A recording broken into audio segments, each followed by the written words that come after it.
Welcome to the instructional video for your first program, the Plus program. So a couple of things I'm going to show you. I'm going to be flipping back and forth between a lot of programs. I'm going to be flipping back and forth between the Lego Mindstorms and Google Docs. I'm going to start with a Google Doc here. You'll see the pseudocode example in attached to the video, or not the video, the assignment. I'm gonna kind of go through a fresh one here with you, just so you can see how that goes. So first thing we're going to call this is plus program. All right, and I like to do mine as a numbered list. And so when you do your pseudocode, you want to start out with the blocks you're gonna work with, and give me the block names. Now, the first block that some people like to put is the start block. There really isn't. You don't really need to put this, but if you want to, you can. All right, so when you're doing pseudocode, you want to list the block name and then the changes you're going to make to it. The interesting part, or the part to think about, is that for this first program, you're still learning the blocks. Remember, you can go to Help and EV3 Help and get the programming blocks just like we did. And take a look at that. So I'm going to go with movetank, and this will give you kind of a good rundown of the parts of the block and changes you can make. I'm going to do that for you right now. Okay. So to start out with the program, you come down, you go here, and you're going to put in a move tank block, or maybe you want to move the move steering block. So the parts of this block. You have your port selector, ports B and C. This is on your robot here, excuse me. You have your motors go into these ones here that have letters on them. That's where your motors go. Okay, motors are always going to letters. All right, so with that, you can change the letters. Usually the right-hand side letter is the right-hand motor, left-hand side is the left-hand motor. It doesn't need to be that way, but that's the way it works. Okay, so that would be the first thing you're gonna list, is you're gonna go, I'm gonna switch back here, and you're gonna say move tank, and you can say move tank block. I like to say ports B and C. You may see in my example that I put in motors B and C, motors or ports. Either way is fine. Okay, so I'm going to switch back to the programming language. All right, the next thing you can change is what what is it on for or off for? What's the power state? So you can turn the motor off. You can just turn it on for seconds, degrees, or rotations. This would be the duration, or you're selecting what kind of duration you want. Okay. Right here, you have motor B power level, motor C power level. The move tank block allows you to control the power level of each motor independently. Something you'll want to note down is positive numbers are forwards on the motor, negative numbers are backwards on the motor. And notice I said on the motor. That's important to know. You can also type in the number here if you want, because it's the direction of the motor. If you have the motor installed backwards, then backwards is going to be forwards, and forwards will be backwards on this. But with the way you're making your robot, the demonstration bot that you made in class, forwards is forwards. Okay, you have rotations here. You can also set it for seconds. My recommendations: stay with rotations. It's the most accurate and it's the most easy to understand. And then so you can type in a number here. Any negative, you can go negative or positive. Negative should send it backwards as well. Okay, so those are the changes. So I want to do a plus sign. And so I want to go back to my pseudocode. Remember, this is your rough draft. You're creating this before you write your program. So I'm going to say, I'm going to put a comma, power level 50%. And now some people may say ports B and C and put the power level here, 50% power. Either way, just as long as you know what you mean. and then you'd put over here 50% power. Either way is fine with me. 50% power, and then I would say, and then you'd put in the rotations. You'd say 1 rotation, and then you go to your next step. Next step, oops, R-O-T-A. All right, and then your next step would be, or your next line of code would be move, and we're thinking about a plus here, so you're going to go move tank block ports B 50% power. I'm just going to do it this way so you can see what both ways look like, and C 50% power. But I want to go backwards, so I'm going to go negative and negative, and we'll just say 1 rotation. And then after that, now that goes back, and then I'm going to change to a move steering block. Now the move steering block looks a little different. This one, you still have, you can still select your ports. You can still select on, off, wait for rotations. This one you have, so I'm going to go to help, EV3 help, and I'll say, oh, you know what?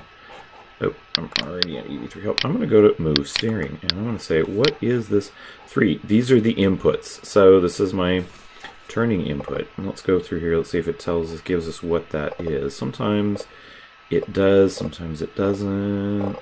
Okay, but it was worth a try. Okay, so the move steering block, as we know, it controls both motors at the same time with the same power level. You can set it for duration, but here you can adjust the power level. You could say, you know what, I want to decrease, or I want to adjust the power level so it veers to the right, or veers towards motor C. This will adjust the power level, give B a little bit more power, or back off motor C a little bit with a little bit less power, so that it starts curving to the right. The direction or the angle of the arrow is not necessarily, you'll see, you would think 100% turn is a 360. No, that angle doesn't mean, I mean, you can try it out and say, I think that's going to be a 90-degree turn, but, you know, trial and error it out. And you want that motor to turn to kind of go this way for 1 rotation. So what that would look like on pseudocode would be ports, move steering block, ports B and C for 50% power.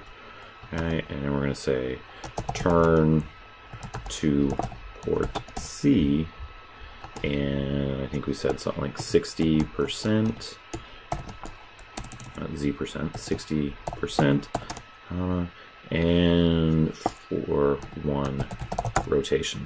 Okay, so that's how the pseudocode would look. The other ones that I would venture into, the other way you could do the program is to pull in a loop or a wait for block, and the way those would look is with your wait for block, it would just simply be wait for, and then again the inputs you want to put in there. So if I want to say wait for, here I've got 1 second, but I can come down here and say, I want to do motor rotations. I'm going to compare rotations. I'm going to say, now here you got greater than or less than, and you'll notice it defaults to port A. You can only select 1 motor. So there I've got my 1 motor. I'm going to say I want it to go equal to 1 rotation, or maybe I want to try 2 rotations. So what that will say is, let's say I turn this on, this will start going, and it'll start veering that way, and it'll keep going until I go 2 rotations, and then I could say, oops, turn motors, smooth steering, and that way I'm turning the motor off. So I would have wait for motor or motor B 1 rotation, and then move, oops, if I spelled rotation correctly, move steering power off. Okay, there we go. The loop block, would be simply loop block, and then the condition that ends the loop. So let me pull out a loop block here. So let's say I wanted to run this bit of code here in a loop. So I'm going to pull my loop out, I'm going to sneak it in there. Oh, one way to quickly delete code, click on the one you want to get rid of and say delete. Okay. And or if you accidentally deleted something, you could go undo, bring it back in there. And then I'm going to highlight all of those, click and hold, drag it inside the loop, and there I go. Here you can change it to, let's say you want to go to a for count. Whoops, that took me to my data block there.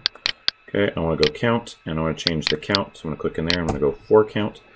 And then you could say, you could name these loops, and you could say, maybe say, call it a plus loop. So you can name it, or you can just leave it as you want to. That's fine. I'm not picky. And then let's say once it comes out of the loop, you want to stop it. Turn it off. Okay. Now here I've got it turned off, so I could take that one out, and oh, maybe what I want to say is go on. Actually, on for rotations, let's say, and this is where I want to do my turn and adjust it there. Okay. So that's one way you could do it. You don't have to use a loop or a wait for block. I think I put in some extra credit though if you tried. So that's the code. Now the pseudocode for that would be loop count for, and then come in and then I'm going to say, okay, I got these.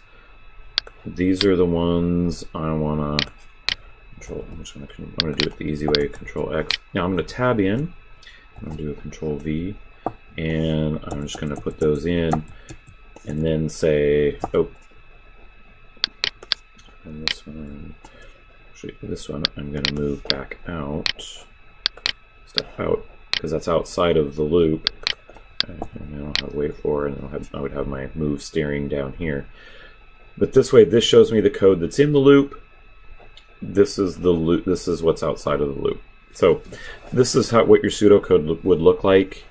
Using a loop and with some wait fors in there. This, I would look more towards the example that's in there, and if you want to get into moves, loops, and wait fors and stuff, you know, let's have a conversation, or look at the Flying Penguin videos in the what's it called, in the About tab of Google Classroom. They'll help you with that a little bit. Okay, so some features. I do want to show you some features here of the Mindstorms that will help you with kind of troubleshooting and stuff like that. All right, first off, okay, I want to pull out comments. All good programming languages have a way to make comments. Comments can be helpful in troubleshooting, especially if you want somebody else to look at your code. So here's your code, and you want somebody to take a look at this, and you know, they may be, by looking at this, they may not be able to see what it does.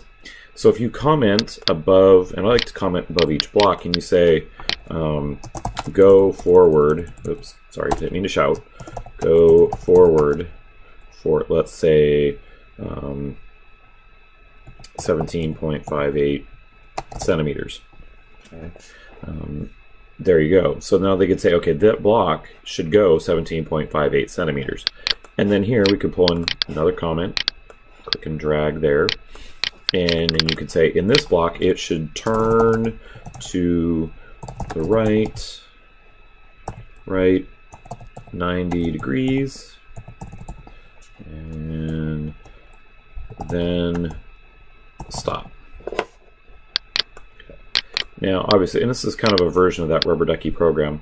You can expand these, turn right, and you can say, even say, I want it to repeat 5 times. Okay.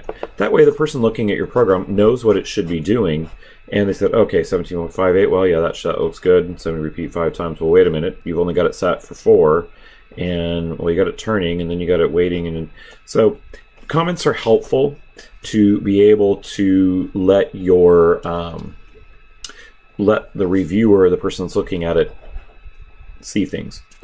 Another trick that I will show you is naming your project. So if you see that little star up there, that means you haven't saved it. Do not leave your project and programs with the name program and project. If you go to File and Save Project As. Now I apologize if mine errors out. I'm not connected to the school network. But you can. That's how you would change the project name. Yeah, there's a robot getting ready to show you its magic. Well, this is weak. You can, if you go File Save As like I just did, that'll allow you to change the project name. If you go to change the program name, you can double click on the word program, and you can change it to mostly anything you want. What I find it is helpful is to name the project, kind of a group, a folder name. So maybe project you could name these first two programs, put them in the project file of introductory programs, and then you could have plus and sensors. And let's see here. I do see it's not responding. I apologize for that. I'm actually going to give you a little hint. For those of you that are looking for looking for a shortcut or looking for a way to figure out how to get going on your how to make your robot go a little bit more accurate. In the classroom, I have a set of these. These are called calipers. They're used for measuring diameter. Okay. They're fairly similar to this. You just turn them on and select your mode. Now you're going to see that these measure in millimeters. I'll come back to that. All right, so here we go. I can save this as intro programs, and make sure you're saving it to your username here. Okay, I'm just going to save that. There it is, changed up there. Double click there, and we're going to say plus. Oh, can't use special characters, so we're going to say plus program. And then I'll do another, and just hit the plus sign there. And say new program. And we can then double click that.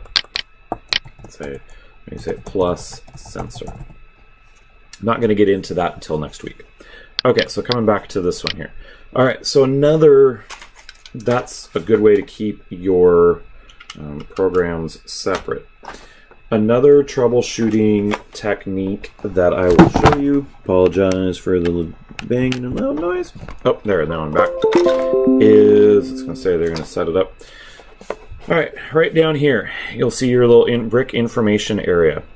Battery level, name your robot, please do that. You'll see my name is GDog. Please give your robot a name and remember it. It makes it helpful to find robots easier. You can see this is your port view, shows you what ports are plugged in, and you can also see kind of what they're reading. This is I forget what is this one. This one is available bricks, how many bricks you have up there. Here you have, I'm going to go back to port view here. Here you have download. Click that to take the program you have here on the computer and send it to GDog or your robot. Okay. Oh, to name your robot, forgot that. You can just click there and say type in your name. Okay. I'm going to go back to port view. This is download and run. I want to show you this one. This program probably isn't going to work, but I'm going to show you. This is helpful as a program. You'll see a holding robot in the air. I'm going to download and run, and you're going to see these little, you're going to see it run through the program. Now, here it is. So that little, if you can see it, little kind of barber pole or candy cane-like thing, and here I'm going to stop it again. Okay. That shows you what block the robot is running. So you can see, okay, there it is right there, entering into the loop, going through that, coming back. Okay, so and you can see that it's getting here, it's stopping on this one. But wait a minute, it's waiting. It's obviously gone more than 2 rotations. There's a reason why that's happening. I'm not going to tell you that right now. Okay, so anyways, the point is I want you to see this. This is a helpful way to see where you're at in your program. Okay, I'm going to stop that. If you notice down here in the port view, you can see how many rotations it's gone through in each motor. So motor B has gone through 40.51 rotations, and port C, or motor C, has gone through 1,236 degrees. Okay, number means rotations. There you can see, so this is in degrees. Okay, I'm going to set the robot aside for a second here. All right, so those are some troubleshooting tips. So next, I want to come back to these calipers. These calipers are helpful. There's going to be some other videos that I'm going to put up there here, or possibly put up in a second once I get, I find where they are on YouTube. But what you can do is if you take a look at your wheel here, you can work on measuring the diameter from the center point to the center point of your tire. Don't squeeze it, but center point to center point. And then you can read in here that it's about 54 millimeters. You notice the measurement I put in is in centimeters. So you can say that's 5.4 centimeters. If you multiply that by pi, magical number, it gives you the circumference of the tire. A little hint there that might help you with figuring out your distance. Okay. So that's the basics. That should give you enough to be able to write your pseudocode. And write your pseudocode and start writing your first program. Again, name your project, name your programs. I may be talking with people in class about how to find programs on the robot, do that kind of stuff. I don't want to waste too much time on the video doing that. So certainly email me with questions, or make sure that you get with me in class if you also have questions. Okay. Also check out those flying penguin videos, and don't be afraid to jump on YouTube about for the programming blocks and what they do, or for more information on that. All right, good luck, and go forth and do great things.